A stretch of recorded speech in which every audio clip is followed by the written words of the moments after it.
সুপ্রিয় শিক্ষার্থী বন্ধুরা আসসালামু আলাইকুম। এই ভিডিওতে আমি সোলার সিস্টেম বা সৌরজগৎ নিয়ে আলোচনা করব। চলো তাহলে শুরু করা যাক। প্রথমেই আমরা জানব সোলার সিস্টেম বা সৌরজগৎ কি। সৌরজগৎ হচ্ছে সূর্য এবং তার গ্রহ, উপগ্রহ, গ্রহাণুপুঞ্জ, অসংখ্য ধূমকেতু এবং অগণিত উল্কা নিয়ে যেই পরিবার গঠিত তাকেই সৌরজগৎ বলে। এই সৌরজগতের কেন্দ্রে অবস্থান করছে সূর্য।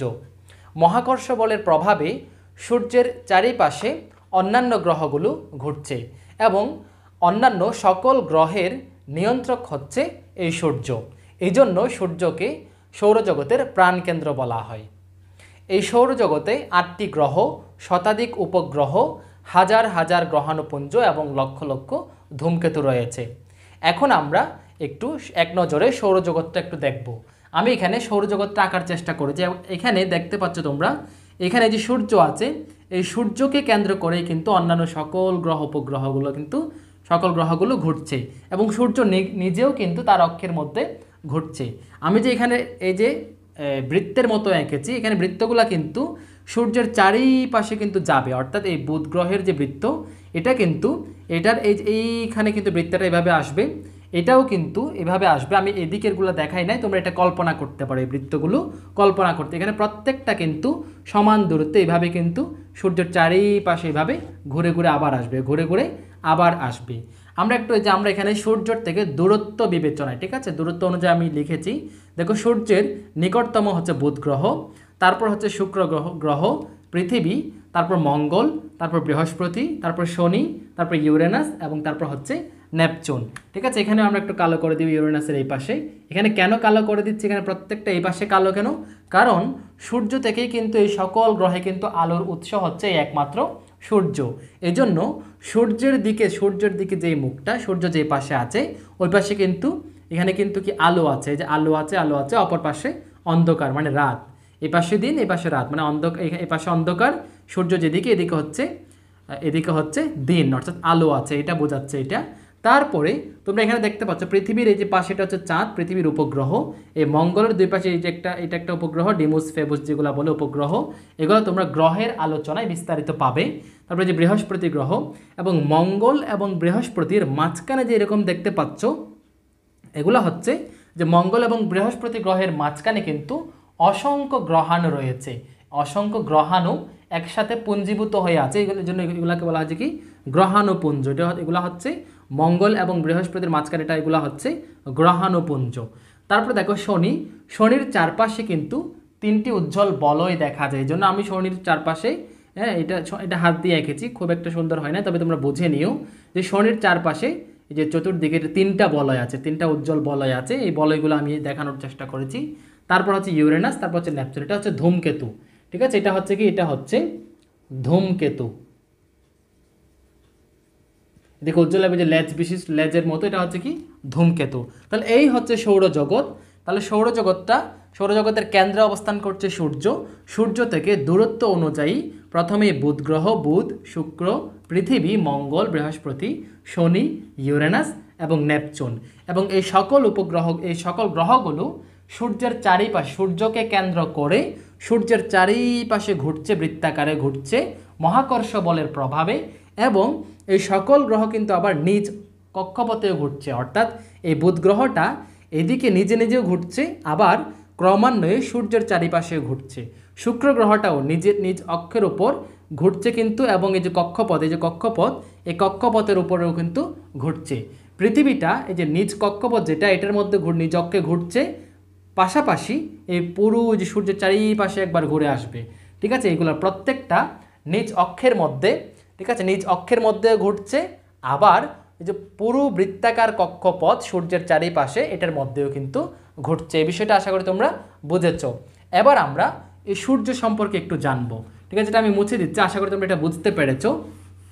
এবার আমরা সূর্য সম্পর্কে জানবো, এবং আমি সূর্য সম্পর্কে যে বিষয়গুলো একটু জানা দরকার এগুলো আমি নোট আকারে লিখে দিব, তোমরা এগুলো নোট করবে এবং এগুলো মেমোরাইজ করার চেষ্টা করবে। সূর্যের ইংরেজি হচ্ছে সান। ঠিক আছে, সূর্য হচ্ছে একটি নক্ষত্র। সূর্য একটি নক্ষত্র। নক্ষত্র হচ্ছে যেই সকল জ্যোতিষ্কের আলো আছে সেগুলাই হচ্ছে নক্ষত্র। অর্থাৎ এই সূর্যের কিন্তু নিজস্ব আলো আছে, অন্যান্য যে গ্রহগুলো আমরা দেখেছি এই গ্রহগুলোর কিন্তু নিজস্ব কোনো আলো নেই, সূর্য থেকেই কিন্তু অন্যান্য সকল গ্রহগুলো আলো পায়। ঠিক আছে, তাহলে এই সূর্য হচ্ছে কি, সূর্য হচ্ছে একটা নক্ষত্র এবং এই সূর্য হচ্ছে মাঝারি আকারের হলুদ বর্ণের নক্ষত্র। সূর্য মাঝারি আকারের হলুদ বর্ণের নক্ষত্র। এখন আমরা সূর্য সম্পর্কে যে বিষয়গুলো জানবো আমি নোট আকারে লিখছি। দেখো, সূর্য পৃথিবী থেকে, মানে আমাদের বাসভূমি যেহেতু পৃথিবী, তাই অন্যান্য সকল গ্রহ উপগ্রহগুলো পৃথিবীর সাথে মানে পৃথিবী থেকে তুলনা করা হয়েছে। পৃথিবী থেকেই কীরকম সেটা তুলনা করা হয়েছে। দেখো, সূর্য পৃথিবী অপেক্ষা, মানে পৃথিবীর যে একটা আকার সাইজ, পৃথিবী অপেক্ষা 13 লক্ষ গুণ বড়। পৃথিবী, ঠিক আছে, 13 লক্ষ গুণ বড়। অর্থাৎ এই পৃথিবীটা 13 লক্ষটা পৃথিবী হলে যত বড় হবে, সূর্য একটা নিজে তত বড়। ঠিক আছে, 13 লক্ষ গুণ বড়। তারপর আমরা সূর্য সম্পর্কে জানবো যে পৃথিবী থেকে সূর্যের দূরত্ব, পৃথিবী থেকে সূর্যের দূরত্ব কত? পৃথিবী থেকে সূর্যের দূরত্ব হচ্ছে 15 কোটি কিলোমিটার। 15 কোটি কিলোমিটার। 15 কোটি কিলোমিটার, এই বিষয়গুলো আমরা জানবো। তারপর হচ্ছে সূর্যের ব্যাস। সূর্যের ব্যাস হচ্ছে 13,84,000 কিলোমিটার। এই বিষয়গুলো আমরা এই যে নোট আকারে দিচ্ছি আমি, এইভাবে তোমরা সুন্দর করে চাইলে নিজেরা লিখে নিতে পারো, লিখে নিয়ে শিখে নেবে। 84,000 কিলোমিটার। তারপর হচ্ছে সূর্যের ভর। সূর্যের ভর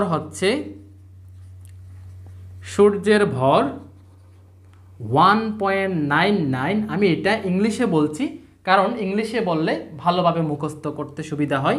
হ্যাঁ, এই জন্য আমি ইংলিশে বলছি। 1.99 ইন্টু 10⁻13 কিলোগ্রাম। এটা হচ্ছে সূর্যের ভর। সূর্যের ভর 1.99 ইন্টু 10⁻13 কিলোগ্রাম। তারপর সূর্য হতে পৃথিবীতে আলো আসতে সময় লাগে, দেখো এটা আমরা লিখব এখন।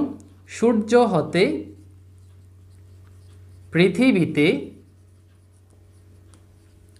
আলো আসতে সময় লাগে কত? 8 মিনিট। ঠিক আছে, 8 মিনিট 19 সেকেন্ড। 19 সেকেন্ড, অর্থাৎ 8 মিনিট 19 সেকেন্ডে সূর্য থেকে পৃথিবীতে আলো আসে। অর্থাৎ সূর্য থেকে পৃথিবীর দূরত্ব যেখানে বলেছে 15 কোটি কিলোমিটার, এই 15 কোটি কিলোমিটার পথ পাড়ি দিতে সময় লাগে 8 মিনিট 19 সেকেন্ড। আশা করি তোমরা বুঝতে পেরেছ। এই সূর্য সম্পর্কে আমরা আরও কিছু জানবো, সেটা হচ্ছে সূর্য একটা হচ্ছে গ্যাসপিণ্ড। ঠিক আছে, প্রতিটা নক্ষত্র হচ্ছে এক একটা গ্যাসপিণ্ড। এই সূর্যের মধ্যে কোনো কঠিন বা তরল পদার্থ নেই। সূর্যের মধ্যে কোনো কঠিন বা তরল পদার্থ নেই। এই সূর্যের মধ্যে 55 ভাগ, শতকরা 55 ভাগ হচ্ছে হাইড্রোজেন গ্যাস আছে, 44 ভাগ হচ্ছে হিলিয়াম গ্যাস এবং 1 ভাগ অন্যান্য গ্যাসে পরিপূর্ণ। আমি আবার বলছি, সূর্যের মধ্যে শতকরা 55 ভাগ হাইড্রোজেন গ্যাস, 44 ভাগ হিলিয়াম গ্যাস এবং 1 ভাগ অন্যান্য গ্যাসে সূর্য পরিপূর্ণ। ঠিক আছে, এবার আমরা সূর্য থেকে দূরত্ব বিবেচনায় 8টি গ্রহ, যে 8টি গ্রহ আছে এই 8টি গ্রহ আমরা একটু লিখব। ঠিক আছে, এটা তোমরা সুন্দর করে লিখে নিবে এবং শিখে নেওয়ার চেষ্টা করবে। হ্যাঁ, এখানে আরেকটা বিষয় আছে, আমরা আরেকটা বিষয় লিখব, সেটা হচ্ছে সূর্যের উপরিপৃষ্ঠের,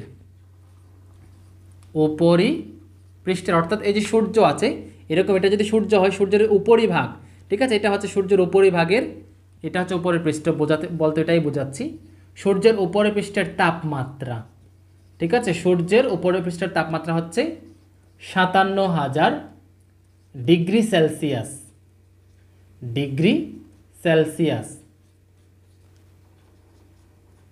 হ্যাঁ, তাহলে সূর্যের উপরের পৃষ্ঠের তাপমাত্রা কত? 57,000 ডিগ্রি সেলসিয়াস। সূর্যের উপরের পৃষ্ঠের তাপমাত্রা 57,000 ডিগ্রি সেলসিয়াস।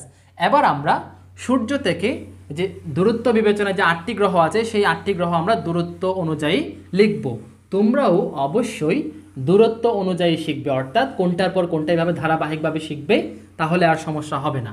কিন্তু দূরত্ব অনুযায়ী যদি না শিখে এলোমেলো শিখলে কিন্তু এটা ভুল পদ্ধতি। এলোমেলো শিখবা না তোমরা, অবশ্যই দূরত্ব অনুযায়ী শিখবে। তাহলে দূরত্ব অনুযায়ী সূর্য থেকে এই যে 8টি গ্রহ আছে, সেই 8টি গ্রহগুলো হচ্ছে যে সৌরজগতের 8টি গ্রহ। এই প্রথম গ্রহটা হচ্ছে বুধ গ্রহ, ঠিক আছে, প্রথম গ্রহটা হচ্ছে বুধ।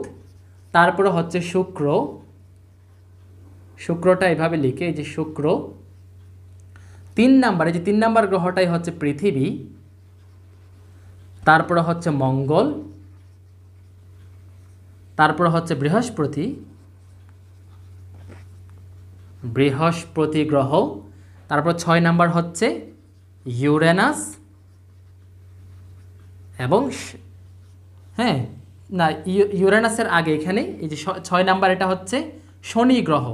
বৃহস্পতি, শনি, তারপর হচ্ছে ইউরেনাস,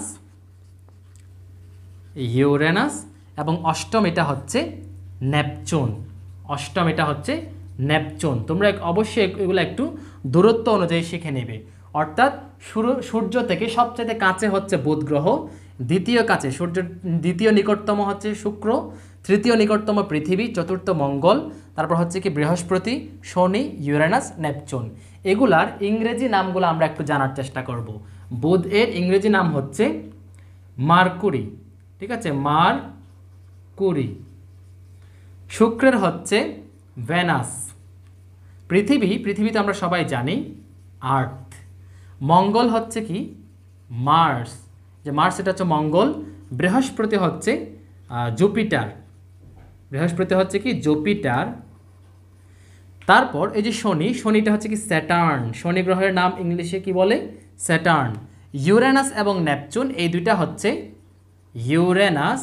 এই দুটা কিন্তু ইংলিশেও কিন্তু নামের সাথে ইংলিশ নাম যেরকম বাংলা নামও কিন্তু সেম, ঠিক আছে। তাহলে আমরা ইংলিশগুলো অবশ্যই জানবো। মার্কুরি, ভেনাস, আর্থ, মার্স, জুপিটার, স্যাটার্ন, ইউরেনাস এবং নেপচুন। এবার আমি সবিস্তারে এই যে প্রত্যেকটা গ্রহ নিয়ে আলাদা আলাদাভাবে আলোচনা করব।